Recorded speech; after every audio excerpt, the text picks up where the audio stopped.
નમસ્કાર યુવા નમસ્કાર દર્શક મિત્રો, આપણી વચ્ચે છે તેજ તરાર યુવા નેતા રાહુલ વેગડા. આપણે એમની સાથે ગુજરાતની સાંપ્રત ઘટનાઓ વિશે ચર્ચા કરીશું. રાહુલભાઈ, તમારો ખૂબ ખૂબ આભાર, તમે અમને સમય આપ્યો. આભાર તમારો પણ કે તમે સમય કાઢીને મારા જેવા નકામા માણાનો ઇન્ટરવ્યૂ લ્યો છો. બોલો. સૌથી પ્રથમ તો મને તમને સવાલ કરવાનો મન થશે કે ગુજરાતમાં જે પ્રકારની અત્યારે હાલની સ્થિતિ છે, કાયદો વ્યવસ્થા કથળી રહી છે અને તમે જે પ્રકારે આંદોલન ચલાવી રહ્યા છો, આ મુદ્દે તમારી પાર્ટી અને તમારું કયા પ્રકારનું કાર્યક્રમો આવનારા સમયમાં તમે આપવાના છો? સૌથી પહેલાં તો આપણા પ્રદેશની અંદર જે પ્રકારે એક કામ કરો, મોઢામાં ઘાલી દો, આમ થોડુંક નીચે રાખો. જે પ્રમાણે ગુજરાતમાં થોડુંક નીચે રાખો, દાંત કાઢોમાં સાંભળો. જે પ્રકારે ગુજરાતની અંદર જે આ જે માહોલ છે, બરાબર છે, પટ્ટા ઉતારવાની વાત કરે, ટોપી ઉતારવાની વાત કરે, પણ હું તમને બાંહેધરી આપું છું કે જ્યારે અમારી સરકાર બનશે ત્યારે અમે પટ્ટાની, તમારા કેમેરામેનને નક્કીઓ દાંત ન કાઢે તો મારું બ્રેક થઈ જાય.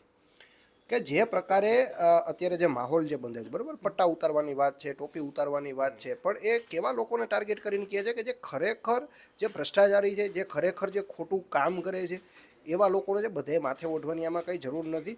અને એ સિવાય પણ હું તમને કહું કે જ્યારે અમારી સરકાર જ્યારે આવશે ત્યારે અમે આ પટ્ટા ટોપીનું અમે ટ્રેન્ડ જ નહીં રહેવા દઈએ.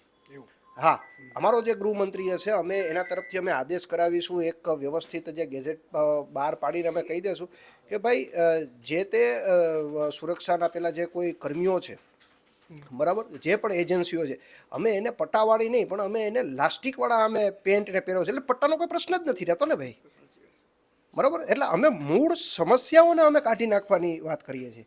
અને અત્યારની વર્તમાન જે ખારતીય ખંતા પાર્ટી જે છે, દાંત કાઢી લે પહેલાં, વાંધો નહીં.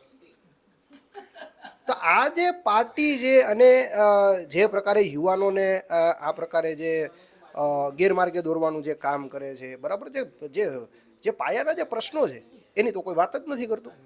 બરાબર, યુવાનો અત્યારે મરી રહ્યા છે, આત્મહત્યાઓ કરી રહ્યા છે, હતાશ થઈ રહ્યા છે, બરાબર છે, એની પાસે રોજગાર નથી, બરાબર છે, અને પેલું કહેવાય કે એના પ્રેમપત્રો ફૂટી રહ્યા છે, બરાબર છે. આ જે એક યુવા છે એને એ મને મળ્યો કે ભાઈ મેં એક લવ લેટર મેં મારી મિત્રને મેં લખ્યો હતો, જે માણસ દેવા જતો હતો તો એણે વચ્ચે જ વાંચી લીધો, ફૂટી ગયો. એટલે આ તમારી સરકાર, આ પ્રેમપત્રો ફૂટે છે, આ આવું છે. સાચી વાત છે તમારી. હવે તમે કીધું કે અમારી સરકાર, નાકમાં વયું જશે, તમે આમ રાખો. હા, બોલો. તમારી સરકાર જે પ્રમાણે વાયદા કરી રહી છે, જી. પણ પહેલો સવાલ તો એ છે કે સિસ્ટમ જ ખોખલી થઈ ગઈ છે, તો તમારી સરકાર આવશે તો ટોપ ટુ બોટમ જે ભ્રષ્ટાચાર વ્યાપેલો છે સિસ્ટમમાં, એને તમે કઈ રીતે દૂર કરી શકશો? તમે વાત તમે જે સિસ્ટમની કરો છો ને, કે અમારી સરકાર જ્યારે આવશે ને ત્યારે દરેક સિસ્ટમની અંદર અમે એન્ટીવાયરસ અમે ઇન્સ્ટોલ કરી દઈશું. અને એ પણ પાયરેટેડ નહીં, પ્રોપર અમે ખરીદીશું, અમે લાઇસન્સ વર્ઝન અમે વાપરીશું. તો જે સિસ્ટમ ચોંટે છે, જે હેંગ થાય છે, બરાબર, અને ઉપરથી નીચે તમે સીપીયુ હોય, કીબોર્ડ હોય, માઉસ હોય, સ્ક્રીન હોય, દરેક પાર્ટ્સને અમે સેક્યુર અમે કરીશું. આ અમારો પેલું એમ કહેવાય કે મક્કમ નિર્ધાર આ છે. અને તમે એક બીજો સવાલ એ પણ છે કે અત્યારે હાલ જે અંધભક્તો છે, જે કોઈ પણ પ્રકારની પેલા અભ્યાસ વગર બસ અંધભક્તિમાં લાગ્યા છે, એમને તમે શું સંદેશો આપશો? અંધભક્તો માટે અમારી પાસે બહુ સરસ મજાનો ઈલાજ છે. ગોંડલ પાસેનું એક કોઈ ગામ છે અને ત્યાં એક ચેરિટેબલ ટ્રસ્ટ છે, હું નામ નહીં લઉં, તમે ગૂગલ કરી લેજો. એ બહુ સારી એવી અંધાપાની એમ કહેવાય કે એ સારવાર કરે છે. તો જેટલા પણ અંધભક્તો છે અમે એને અમે અમે એનું સર્વે કરશું. અમારી સરકાર જ્યારે બનશે અમે ખાસ પ્રકારનું એક અંધ ભક્તો માટેનું એક અમે ડિપાર્ટમેન્ટ અમે શરૂ કરીશું, એક વિભાગ શરૂ કરીશું, અને મોટા અધિકારીઓની એમાં નિમણૂક કરી અને એના વડપણ હેઠળ અમે આખા અંધભક્તોને અમે તારવીશું અને એને લઈ જશું. અને એના જે અંધાપાના જે ઓપરેશન કે કાંઈ થતું હશે એ તમામ અમારી સરકાર ભોગવશે, એવો અમારું બ્લુ પ્રિન્ટની અંદર એ બધી વસ્તુ સામેલ છે. તો આ હતા તેજ તરાર યુવા નેતા શ્રી રાહુલ વેગડા.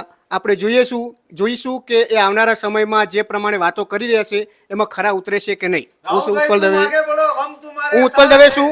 નમસ્કાર. तुम आगे बढ़ो, हम तुम्हारे साथ हैं। राहुल भाई तुम आगे बढ़ो, हम तुम्हारे साथ हैं। राहुल भाई तुम आगे बढ़ो, राहुल भाई।